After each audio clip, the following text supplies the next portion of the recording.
The $765 million contract that Juan Soto signed with the New York Mets has reignited the debate over Major League Baseball's economics and the impact that deals of this magnitude have on competitive balance. This historic agreement, which made the Dominican one of the highest-paid athletes of all time, has drawn attention not only from fans but also from Commissioner Rob Manfred, who has acknowledged that such moves raise concerns about inequality among teams and the financial direction of the sport. The absence of a salary cap in MLB allows franchises with vast resources such as the Mets, Dodgers, or Yankees to make massive investments to bolster their rosters, while small market organizations are left with no realistic options to compete for the top stars. Manfred has noted that he receives messages from fans worried about the lack of parity and the widening economic gap separating the richest clubs from the more modest ones. According to the commissioner, this issue is not limited to the signing of mega contracts, but is also influenced by changes in the business model, declining revenues from broadcast rights in certain markets, and pressure on revenue-sharing systems. Currently, MLB has no plans to impose a salary cap,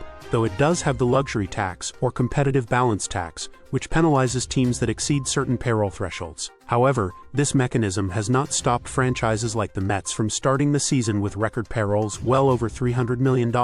Manfred has chosen not to act hastily, preferring instead to engage in direct dialogue with players and the union before proposing drastic reforms. His strategy is to clearly explain how the salary gap and unequal revenue distribution threaten the league's competitiveness. Nonetheless, the players' union remains firmly opposed to any attempt to cap salaries, defending free market freedom as the foundation of the system. One of the points Manfred has highlighted is the decline in the percentage of league revenues going to players.